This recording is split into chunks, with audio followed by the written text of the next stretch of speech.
যে যেভাবে পারেন বর্ণাঢ্য মানুষের পাশে দাঁড়ান, বললেন জিএম কাদের। এদিকে লক্ষ্মীপুরে বন্যার পানি আরও বেড়েছে, 20,000 গ্রাহক বিদ্যুৎহীন। জানাবো বাংলাদেশের কাছে বিদ্যুতের 80 কোটি ডলার প্রায় আদানি, বললেন গভর্নর। এবং সর্বশেষ জানাবো দেশে আর কেউ ফ্যাসিবাদ কায়েম করতে পারবে না, বললেন জোনায়েদ সাকিব। এতক্ষণ শুনছিলেন সংবাদ শিরোনাম, এবার বিস্তারিত। যে যেভাবে পারেন বর্ণাঢ্য মানুষের পাশে দাঁড়ান, বললেন জিএম কাদের। বন্যা দুর্গত মানুষের সহায়তা করতে দেশবাসীর প্রতি আহ্বান জানিয়েছেন জাতীয় পার্টির চেয়ারম্যান জিএম কাদের। দেশবাসীর উদ্দেশ্যে তিনি বলেছেন, যে যেভাবে পারেন বন্যার্ত মানুষের পাশে দাঁড়ান। এ সময় জাতীয় পার্টির চেয়ারম্যান আরও বলেন, বন্যা দুর্গতরা আমাদের ভাই, আমরা তাদের পাশে ছিলাম, পাশে আছি এবং পাশে থাকব। এমন মানবিক বিপর্যয়ে ভাইদের পাশে আমরা সবসময় থাকব। একই সঙ্গে বন্যা পরবর্তী পুনর্বাসন কাজও জাতীয় পার্টির দুর্গত মানুষের পাশে থাকবে। তিনি উল্লেখ করে বলেন, বন্যা শুরু থেকেই জাতীয় পার্টির নেতাকর্মীরা স্থানীয়ভাবে বন্যা দুর্গতদের পাশে আছে। তিনি বলেন, অন্তর্বর্তীকালীন সরকার চাইলে আমরা তাদেরকেও সব ধরনের সহযোগিতা দিতে প্রস্তুত আছি। তিনি মহান আল্লাহর কাছে ফরিয়াদ করে বলেন, যারা বন্যায় নিহত হয়েছেন তাদের যেন মহান আল্লাহ শহীদি মর্যাদা দান করেন। জাতীয় পার্টির মহাসচিব মোহাম্মদ মুজিবুল হক চুন্নু বলেন, কোনো সতর্কীকরণ ছাড়া ভারত বাঁধ খুলে দেওয়ার কারণেই বাংলাদেশের এই ভয়াবহ বন্যা। আন্তর্জাতিক আইন অনুযায়ী উজানের কোনো রাষ্ট্র যদি নদীর গেট খুলে দেয় তাহলে অবশ্যই ভাটির দেশগুলোকে আগাম জানিয়ে দেওয়ার বিধান রয়েছে। অথচ গেট খুলে দেওয়ার আগে ভারত সরকার বাংলাদেশকে কোনো রকম সতর্ক করেনি। এই সভা থেকে ভারতের এমন কর্মকাণ্ডের নিন্দা জানাচ্ছি। এদিকে লক্ষ্মীপুরে বন্যার পানি আরও বেড়েছে, 20,000 গ্রাহক বিদ্যুৎহীন। লক্ষ্মীপুরের সার্বিক বন্যা পরিস্থিতির আরও অবনতি হয়েছে। আজ শুক্রবার জেলার 5টি উপজেলায় বন্যার পানির উচ্চতা গতকালের তুলনায় কিছুটা বেড়েছে। অনেক স্থানে বৈদ্যুতিক খুঁটি হেলে পড়ায় ও তারে গাছ উপড়ে পড়ার কারণে বিদ্যুৎ সরবরাহ বন্ধ করে দেওয়া হয়েছে। এ অবস্থায় প্রায় 20,000 গ্রাহক বিদ্যুৎহীন অবস্থায় আছেন। আজ শুক্রবার দুপুরে পল্লী বিদ্যুৎ বিভাগের সংশ্লিষ্ট ব্যক্তিরা প্রথম আলোকে এসব তথ্য নিশ্চিত করেছেন। কয়েকদিনের টানা বর্ষণ ও জোয়ারের পানিতে জেলার মেঘনা নদী সহ খালবিলের পানি বেড়ে গেছে। এতে জেলা সদর, রায়পুর, রামগঞ্জ, রামগতি ও কমলনগর উপজেলার নিম্নাঞ্চলের বসতবাড়ি রাস্তাঘাট তলিয়ে যাওয়ায় দিশাহারা হয়ে পড়েছেন লাখ লাখ মানুষ। রাস্তাঘাট তলিয়ে যাওয়ায় দিশেহারা হয়ে পড়েছেন লাখ লাখ মানুষ। জেলার 5 উপজেলার প্রায় সব ইউনিয়ন এখন পানিতে ডুবে আছে। যেদিকে চোখ যাচ্ছে শুধু পানি আর পানি। গ্রামের পর গ্রাম, মাঠের পর মাঠ পানিতে ডুবে আছে। এই কারণে দুর্ভোগে পড়েছেন লাখো মানুষ। লক্ষ্মীপুর পল্লী বিদ্যুৎ কার্যালয়ের তথ্য মতে লক্ষ্মীপুর পল্লী বিদ্যুৎ সমিতির 5,37,000 গ্রাহক আছেন। এর মধ্যে প্রায় 20,000 গ্রাহকের বিদ্যুৎ সরবরাহ বন্ধ রাখা হয়েছে। নিরাপত্তার কারণে 3 দিন ধরে তাদের বিদ্যুৎ সংযোগ বন্ধ রাখা হয়েছে। জেলায় 13টি বিদ্যুৎ উপকেন্দ্র আছে। উপকেন্দ্রগুলো ছুঁই ছুঁই করছে পানি। পানি বেড়ে ভেতরে ঢুকলে জেলায় পুরো বিদ্যুৎ সরবরাহ বন্ধ হওয়ার আশঙ্কা আছে। জেলার 5টি উপজেলায় অনেক বিদ্যুতের খুঁটি হেলে পড়েছে। অনেক স্থানে গাছ উপড়ে পড়ে তার ছিঁড়ে গেছে। এতে তারগুলো পানিতে ডুবে গেছে। লক্ষ্মীপুর পল্লী বিদ্যুৎ সমিতির মহাব্যবস্থাপক আসাদুজ্জামান খান বলেন, 20,000 গ্রাহক বিদ্যুৎহীন আছেন। গ্রাহকের নিরাপত্তার কারণে বিদ্যুৎ সরবরাহ বন্ধ রাখা হয়েছে। 4 দিন ধরে বিদ্যুৎ সরবরাহ কিছুটা ব্যাহত হচ্ছে। এই সমস্যা সাময়িক জানিয়ে তিনি বলেন, পানি কমে গেলে বিদ্যুৎ সরবরাহ স্বাভাবিক হবে। এদিকে টানা 5 দিনের ভারী বর্ষণে লক্ষ্মীপুরের প্রায় 40,000 পুকুর ডুবে চাষের প্রায় সব মাছ ভেসে গেছে। এতে জেলায় মৎস্য খাতে প্রায় 80 কোটি টাকার ক্ষতি হয়েছে বলে জানিয়েছে মৎস্য বিভাগ। ক্ষতির পরিমাণ আরও বাড়বে বলে ধারণা করা হচ্ছে। জেলা মৎস্য কর্মকর্তা মোহাম্মদ বিল্লাল হোসেন প্রথম আলোকে বলেন, জেলায় চাষাবাদ করা প্রায় 54,000 পুকুর আছে। এর মধ্যে 40,000 পুকুর ডুবে 90% মাছ ভেসে গেছে। 5,300 হেক্টর জমির চাষের মাছ পানিতে ভেসে গেছে। এতে মৎস্য চাষিদের প্রায় 80 কোটি টাকার মতো ক্ষতি হতে পারে। বৃষ্টি অব্যাহত থাকলে ক্ষতির পরিমাণ আরও বাড়তে পারে। লক্ষ্মীপুর পানি উন্নয়ন বোর্ডের নির্বাহী প্রকৌশলী নাহিদুজ্জামান খান বলেন, নদীতে ভাটা এলে জলাবদ্ধতা নিরসনে সবকটি স্লুইস গেট খুলে দেওয়া হবে। আবার জোয়ারের সময় গেটগুলো বন্ধ করে দেওয়া হচ্ছে।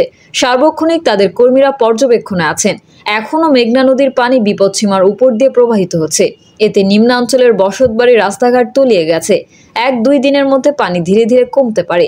জানতে চাইলে লক্ষ্মীপুর জেলা প্রশাসক সুরাইয়া জাহান বলেন, দুর্গত মানুষদের শিক্ষা প্রতিষ্ঠানগুলোতে আশ্রয় নিতে বলা হয়েছে। তাদের মধ্যে শুকনা খাবার বিতরণ করা হচ্ছে। পরিস্থিতি মোকাবেলায় স্থানীয় প্রশাসনের পক্ষ থেকে সব ধরনের প্রস্তুতি নেওয়া হয়েছে। বাংলাদেশের কাছে বিদ্যুতের ৮০ কোটি ডলার পায় আদানি, বললেন গভর্নর। বাংলাদেশের কাছে ৮০০ মিলিয়ন তথা ৮০ কোটি ডলার পায় ভারতীয় শিল্প গোষ্ঠী আদানি। গোষ্ঠীটির বিদ্যুৎ উৎপাদক কোম্পানি আদানি পাওয়ার এই অর্থ পায় মূলত ঝাড়খণ্ডের গোড্ডায় অবস্থিত আদানির কয়লা বিদ্যুৎ কেন্দ্র থেকে বাংলাদেশে এই বিদ্যুৎ পাঠানো হয়। সেই প্রকল্পের অংশ হিসেবে এই অর্থ পায়। মার্কিন সম্প্রচার মাধ্যম ব্লুমবার্গকে দেওয়া এক সাক্ষাৎকারে বাংলাদেশে ব্যাংকের নবনিযুক্ত গভর্নর আহসান এইচ মনসুর এই তথ্য জানিয়েছেন।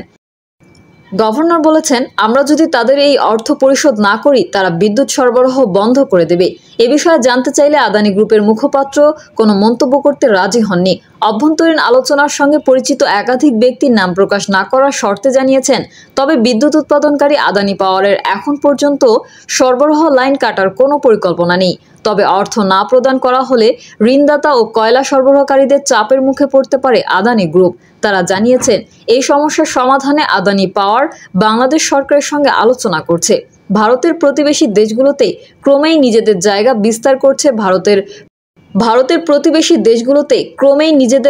বিস্তার করছে ভারতের প্রধানমন্ত্রী মোদির ঘনিষ্ঠ বলে পরিচিত আদানি গ্রুপ। বাংলাদেশ ছাড়াও শ্রীলঙ্কা, নেপাল ও ভুটানে গোষ্ঠীটি নিজেদের ব্যবসা সম্প্রসারণ করতে চায়, কিন্তু অর্থ প্রদানের ক্ষেত্রে বিলম্বের ঘটনা গোষ্ঠীটির জন্য অর্থনৈতিক ভূরাজনৈতিক ঝুঁকি বাড়িয়ে তুলবে বলে আশঙ্কা করছেন বিশ্লেষকরা। এর আগে 2022 সালে গৌতম আদানি একটি টুইট শেয়ার করেছিলেন। সেই টুইটে গোড্ডা পাওয়ার প্ল্যান্টের যাত্রা শুরুর কথা উল্লেখ করে বাংলাদেশের তৎকালীন প্রধানমন্ত্রী শেখ হাসিনার ভিশন সম্পর্কেও আলোকপাত করা হয়। পরে 2023 সালের এপ্রিল মাসে গোড্ডা পাওয়ার প্ল্যান্ট উৎপাদন শুরু হয়। এদিকে আদানি পাওয়ার ছাড়াও এনটিপিসি লিমিটেড এবং পিটিসি ইন্ডিয়া লিমিটেড সহ ভারতের কয়েকটি রাষ্ট্রীয় মালিকানাধীন সংস্থা বাংলাদেশে বিদ্যুৎ সরবরাহ করে। সেই সংস্থাগুলোও বাংলাদেশের কাছে কোনো অনাদায়ী বকেয়া আছে কিনা সেই সম্পর্কে কোনো স্পষ্ট তথ্য পাওয়া যায়নি। চলতি মাসের 5 তারিখে শেখ হাসিনা দেশ ছেড়ে যাওয়ার পর দায়িত্ব গ্রহণ করে অন্তর্বর্তী সরকার। নতুন সরকারের জন্য রাষ্ট্র পরিচালনা বেশ কঠিন হয়ে পড়েছে অর্থনৈতিক কারণে। আহসান এইচ মনসুর জানিয়েছেন, সামগ্রিক বকেয়া 200 কোটি ডলার, যার মধ্যে আছে এয়ারলাইন্সের বকেয়া, যা অবিলম্বে পরিশোধ করতে হবে। এদিকে 31শে জুলাই পর্যন্ত দেশের মোট রিজার্ভ ছিল 20.5 বিলিয়ন ডলার, যা দিয়ে প্রায় 3 মাসের আমদানি ব্যয় মেটানো সম্ভব। অন্তর্বর্তী সরকার এই অর্থনৈতিক অসুবিধাগুলো কাটিয়ে উঠতে আন্তর্জাতিক মুদ্রা তহবিলের প্রতিশ্রুত 470 কোটি ডলারের বাইরেও আরও ঋণ নেওয়ার চেষ্টা করছে। এ বিষয়ে বাংলাদেশ ব্যাংকের গভর্নর বলেন, আমাদের বার্তাটি পরিষ্কার, আমাদের অর্থের প্রয়োজন, আমরা সব বকেয়া পরিশোধ করতে চাই। দেশে আর কেউ ফ্যাসিবাদ কায়েম করতে পারবে না, বললেন জোনায়েদ সাকি। গণসংহতি আন্দোলনের প্রধান সমন্বয়কারী জোনায়েদ সাকি বলেছেন, এই দেশে আর কেউ ফ্যাসিবাদ কায়েম করতে পারবে না। জোনায়েদ সাকি বলেন, ছাত্ররা ফ্যাসিস্ট সরকারের পতন ঘটিয়েছে। ছাত্র অভ্যুত্থানের মাধ্যমে ফ্যাসিস্ট সরকারের প্রধানকে দেশ ছাড়তে বাধ্য করেছে। গত 15 বছর ধরে আমরা লড়াই করেছি। তার আগে থেকে ফ্যাসিস্ট ব্যবস্থা সাংবিধানিকভাবে কায়েম আছে। যেই সরকার যায় আমাদের জনগণের অধিকার কেড়ে নেয়। তিনি বলেন, তার বিরুদ্ধে আমরা লড়াই করেছি। এই লড়াইয়ের কাফেলায় জুলফিকার শাকিল এসে যোগ দিয়েছিলেন, দায়িত্ব নিয়েছিলেন।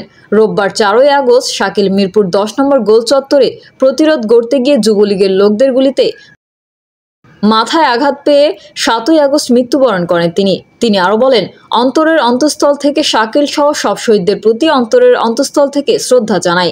জুলফিকার শাকিল ছাত্র ফেডারেশনকে যে গৌরব ও মহিমা দিয়ে গেছেন, যুগ যুগান্তর এই সংগঠনের তাকে স্মরণ করে রাখবে। শাকিল স্বপ্ন দেখেছিলেন ফ্যাসিস্ট ব্যবস্থা পতন ঘটবে, দেশের নাগরিকদের সামাজিক মর্যাদার একটা সমাজ প্রতিষ্ঠিত হবে, গণতান্ত্রিক বন্দোবস্ত প্রতিষ্ঠিত হবে। এই দেশে আর কেউ ফ্যাসিস্ট ব্যবস্থা কায়েম করতে পারবে না। হত্যাকারীদের বিচারের দাবি জানিয়ে সাকি বলেন, দিনের পর দিন গুম, খুন, নির্যাতন করে ও হাজার লাখ বিরোধী নেতাকর্মীদের মামলা দিয়ে আওয়ামী লীগ সরকার টিকে থাকতে চেয়েছিল। আবু সাইদের সেই ভয় ভাঙানো, বুক টান করে দাঁড়ানোর মধ্যে দিয়ে কোটি ছাত্র আন্দোলনে সামিল হন। তিনি বলেন, আওয়ামী লীগ সরকার রাষ্ট্রের সর্বশক্তি ব্যবহার করে ক্ষমতায় টিকে থাকতে চেয়েছিল। তাদের কোনো ক্ষমা নেই। যারা আমাদের সন্তানদের গুলি করেছে, হত্যা করেছে, তারা বিনা বিচারে পার পেতে পারবে না। রাজনৈতিক ও সামাজিকভাবে এই হত্যাকারীদের বয়কট করতে হবে। তরুণরা তাদের জীবন উৎসর্গ করে আমাদের সবার উপর দায়িত্ব দিয়ে গেছেন। বাংলাদেশে আর কাউকে ফ্যাসিস্ট হতে দেওয়া যাবে না। প্রিয় দর্শক, এই ছিল এখনকার সর্বশেষ সংবাদ। আপডেট সংবাদ পেতে চ্যানেলটি সাবস্ক্রাইব করে বেল আইকনটি ক্লিক করুন। কমেন্টে আপনার মতামত জানিয়ে আমাদের সাথেই থাকুন। ধন্যবাদ সবাইকে। আল্লাহ হাফেজ।